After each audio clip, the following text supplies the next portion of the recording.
Tim Elder, thank you for joining us for this conversation. Yeah, happy to be here. Tim is a author and also a podcaster, and the topic is adoption and the intersection with the pro-life movement. So first of all, Tim, start off by giving us some background on your story. What led you and your wife Tisha to pursue adoption? Yeah, so we always thought kind of having kids would come naturally, but it didn't for us. So we went down the infertility route, and we ended up going to Pope Paul VI Institute here in Omaha, and unfortunately it didn't happen for us. But in that process of going through infertility treatments, it really enhanced, I guess, our faith life and our prayer life, because it really made us reach out to God even more to go, what's going on here? Why are we going through this, and what do you want from us? And I'll never forget a certain priest that we were going to at St. Stephen the Martyr Parish in Omaha was asked me that, like, why are you asking for something specific to God, or are you just kind of generalizing? I'm like, I'm kind of generalizing. Is you need to be very specific. What are you asking God for? And I said, I just want to be a dad, and we just want to be parents. He said, that's what you need to pray for. So absolutely, that's what we did, and in God's perfect timing, that's shortly after that, we started the adoption process, and 9 months later, ironically, we adopted our first one, because he just really opened our eyes to adoption and what it really is, how that's a path that he wants us to go on, and we were accepting of his will. Was there a little bit of desolation when you were in the depths of that infertility struggle? Absolutely, yeah. You know, you go through miscarriage, which we did, and anybody that's gone through that certainly can feel the pain that you go through with miscarriage. But infertility also is the same. I mean, not the same. It's different, but it's painful at times, because month after month, you go by, and Mother's Day, Father's Day, things like that come around, and you're just constantly reminded of what you don't have, but you desperately want. Yeah, so when it came to your first adoption, you decided to go ahead and give adoption a try. First of all, talk about how your Catholic faith played into that decision and also into the ultimate choice of the child that you were able to adopt. Yeah, our faith played a big part, because we knew, I mean, when you're going through infertility treatments, you can go beyond, or you can go to a lot of different places that the church doesn't teach you to go to. So we made sure, and it was the nice thing about the Catholic faith, is it gave us the boundaries to go into and say, this is, inside of this boundaries is what God's will is, and the church teaches. And it was nice to have that and not try to go outside of it and say, well, we're going to do this on our own and try to figure it out ourselves. It was actually comforting to us, because we knew when we hit that boundary, it was okay. And if it didn't happen that way, that wasn't God's will for us. And so that helped us really accept adoption as our path. And certainly he's led us down the road that it's played out the way, I could see it in hindsight how it played out and how he set it up for us. But and certainly the pro-life thing comes into it too, because as you go through adoption and you're meeting these women that are in crisis pregnancy and can't parent themselves, I mean, the pro-life things really come to the fruition, because we're seeing them make a life-giving choice. And to be a part of it on the adoption side of it, as adoptive family side of it, is really powerful and interesting. Especially as a Catholic, we're pro-life, and we claim to be, and we are, and we want to be. But to see that side of it and her making those choices, all three of the women that we've adopted, 3 times we've seen that play out. It's been really powerful. Take us through the first adoption story. Tell us a little bit about that. Yeah, so the first one, she was born in Nevada, so several states away. We learned about her about a week before she was born. We got the call that this birth mom wanted to talk to us, and so we did. We talked to her, and one of the first conversations was, will you be the parents of my baby? Which is a crazy question to have to answer, but of course you say yes. So less than a week later, she was born. We're flying out there. We got to the hospital a few hours after she was born, and holding her and just seeing this little angel, just made me want to cry, as like I could finally figure out or see myself being a dad.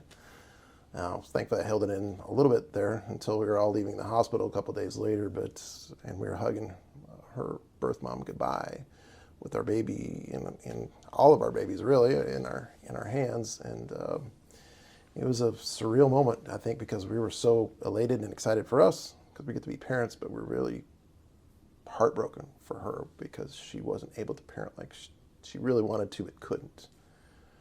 So that was about a 9-month process for us. We flew her back to Nebraska and got to, all the family was waiting for us and everything. So it was kind of a really cool experience, but sort of weirdly heartbreaking at the same time. And when it came time to adopt a second child, God decided to put a little extra challenge into your life there with involving your wife's health. Right, yes. So shortly after we started the second adoption, we found out she had breast cancer. She was diagnosed with breast cancer. So to her credit, she was like, I just don't want this to affect our adoption.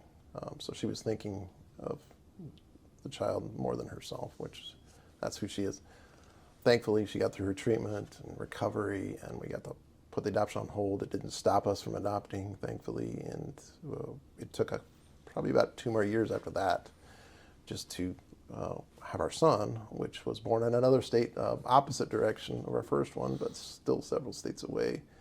A little bit longer process for that. It's a couple months before we found out about him until he was born. So a little bit different, not a week, but a few months.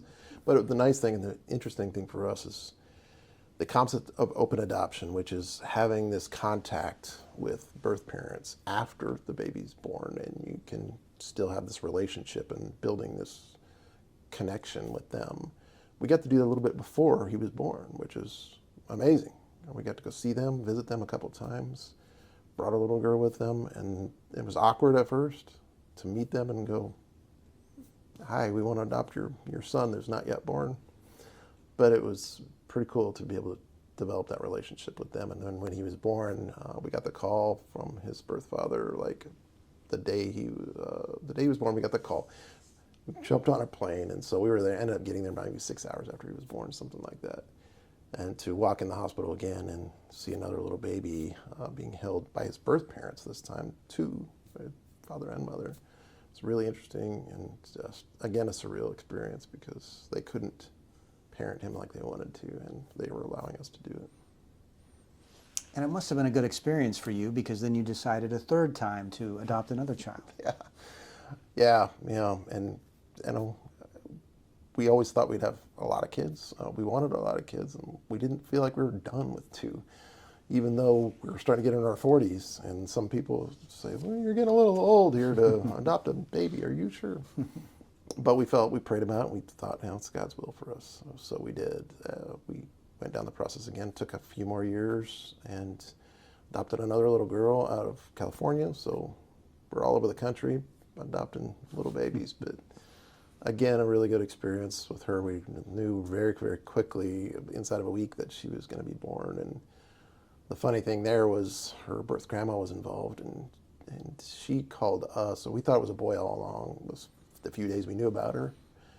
And everybody thought it was a boy because of the ultrasound. But she said, well, there's a little surprise here. We're on our way to Mass, actually, when we got that call from her. And it was hard to sit through the Mass and not think about this little baby being born. But she goes, the surprise was she's born, and it's a she, not a he. So we again made fast planning and got out to California in a little bit as soon as we could. Later that day, actually, which is crazy how fast we could make it happen. But to see her again and be involved with her birth family was tremendous, and having some ongoing contact with them has just been wonderful. And how are the kids doing? They're great. So 16, 11, and 6 now. So as they grow, and I always tell people this, is adoption doesn't end when that baby's placed with you or a child's placed with you. It's for life, and you always have the ongoing conversations with your kids. So our kids have always known they're adopted, and we wanted that way. We don't want any surprises. We don't want them to find out from somebody else or anything like that, or any secrets. So, and the other thing, a good thing about that is they get to know and learn about where they come from, their birth families. And it helps them figure out, oh, this is where I came from, this is who my birth parent families are. But then it also does other things like finding out about health issues that may come up, or may be something that we have a question about. We can always go to them and ask them, and we have. And so we have ongoing conversations, visits. We actually went to vacation with my son's birth family, and then last year was crazy. His birth parents weren't married when he was born, 11 years ago, but last year they got married and they invited us to go, which we thought, oh, this is going to be great. It'll be a big wedding. We can kind of just, fade in and fade out and just enjoy the experience. Well, no, they wanted him to be ring bearer, which is great.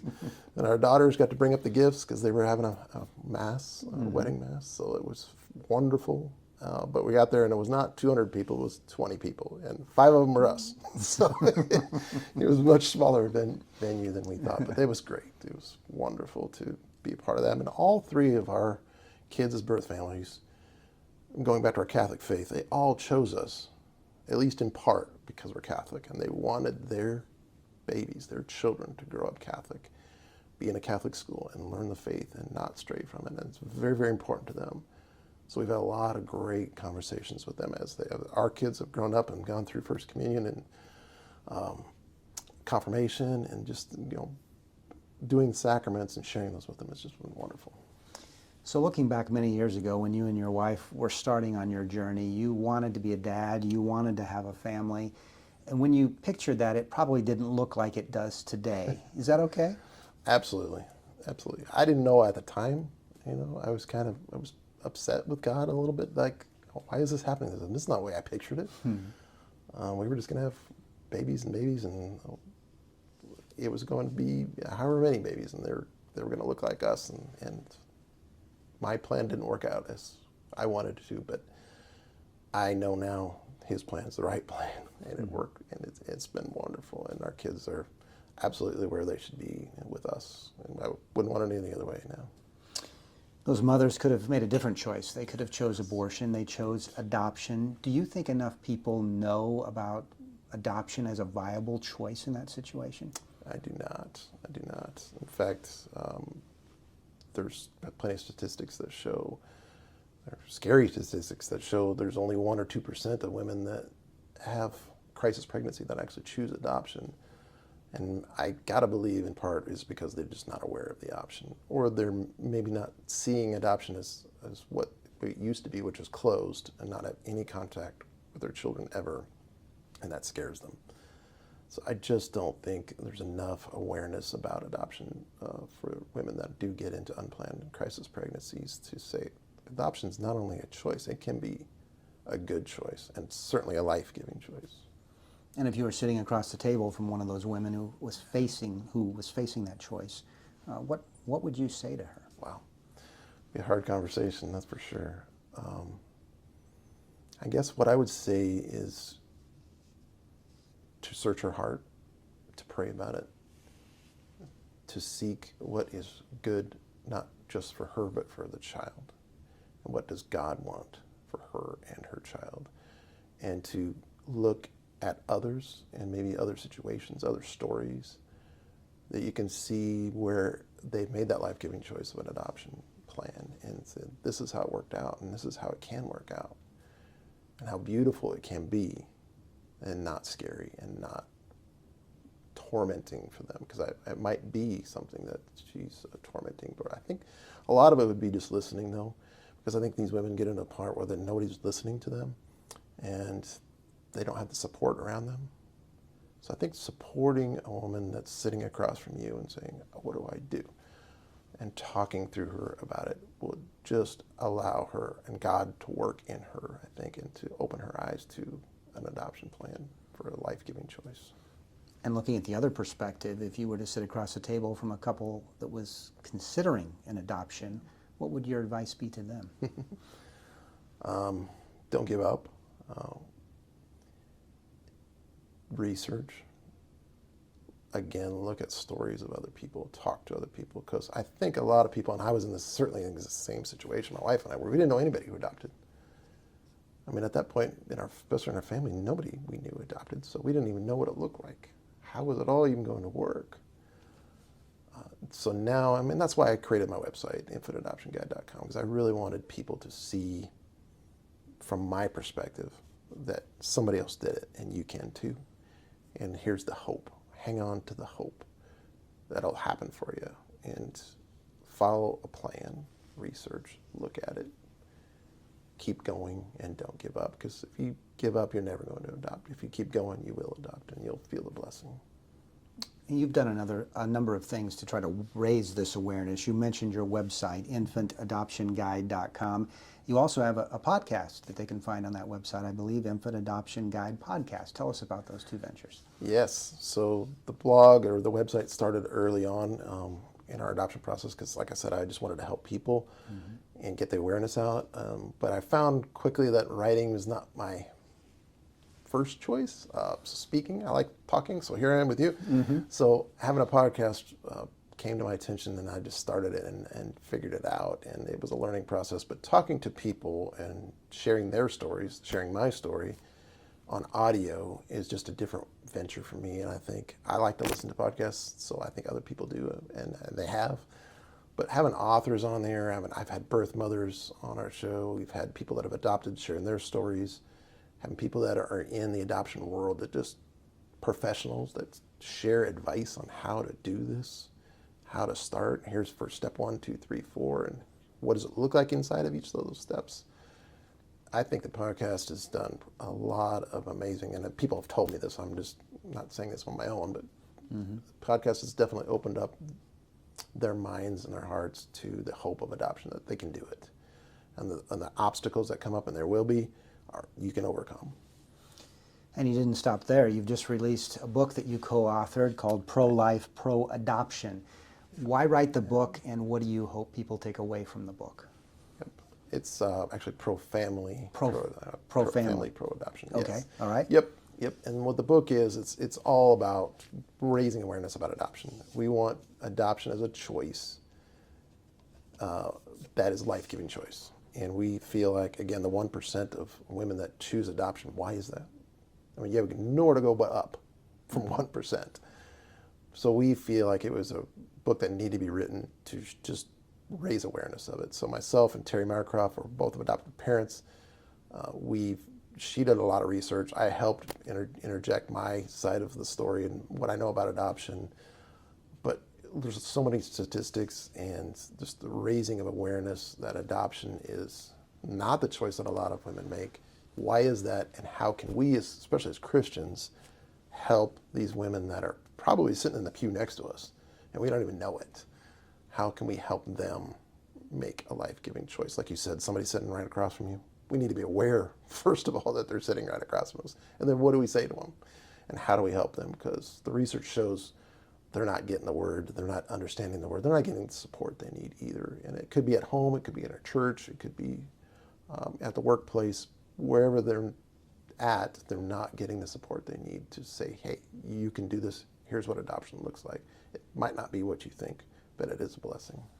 And how do people go about getting the book Pro-Family, Pro-Adoption? Yeah, it's available on Amazon, but it's also, you can get it through my website, infantadoptionguide.com, and the / is Pro-Family Book. And if you do that, I have a little bit of a bonus audio thing that Terry and I did, kind of sharing our backstory a little bit, personal backstory, like how the book came together. We talked through how we put things in there, what were important to us, our favorite parts of the book, and things like that. So if you go to that link, you can get that free audio from us too, because I think it's kind of a fun thing we did to just try to give a little bit extra if you want to get the book. That sounds great. So you have a unique perspective on this situation, in that you've been there, you've seen the birth mothers as they go through this decision, and you yourself have gotten involved by adopting 3 children. So seeing this through the lens of your faith as a Catholic, how do you reflect on this journey? What have you learned, and what do you take away from it? Yeah, great question. Such a good question. I actually had my wife on the podcast because we wanted to share that advice and that what we learned through our 3 adoptions. So one of the episodes is with her and I going through all this. But what we've learned certainly is adoption is a blessing, and not just for us. You know, we went into it going, we just want to be a mom and dad. We want to be a mom and dad, which is great. And we are, but we also see the blessing of the whole adoption triad. So the child, the birth mother, birth family, and us coming together to love this child. And the child is really at the center, because everything we do is for them. And the blessings we get are it's hard to describe the blessings we get. And we didn't know when going into adoptions what all the blessings we would have. but we certainly see them now, and especially being able to share our faith with their birth families has been unbelievable. It's so fun, actually, because people maybe don't understand the relationships with open adoption. They're like, how can you have continuing? Isn't that weird to have a continuing relationship with those people? But they're our family. They really are. A family in a little different way than your crazy uncle that you see once a year on Thanksgiving. This is people that you see and talk to all the time, and they're so much interested in your child because it's their child too. So being able to share all the life changes and things with them, especially when it comes to our faith, has been unbelievable. Like my son just started serving at Mass as an altar server, so being able to share with them, I was able to take a picture and a couple little quick videos at the beginning of Mass to show him as an altar server now, and they just loved it. Being able to see that and do that. No, that's great. Well, the book is Pro Family, Pro Adoption. Yes. And the website is infantadoptionguide.com, and you can find the book there. You can also listen to the podcast, the Infant Adoption Guide podcast. Tim Elder has been our guest. And Tim, thank you for your time today, but also thank you for all you're doing to raise awareness on this very important topic of adoption. My pleasure, and all the glory goes to God.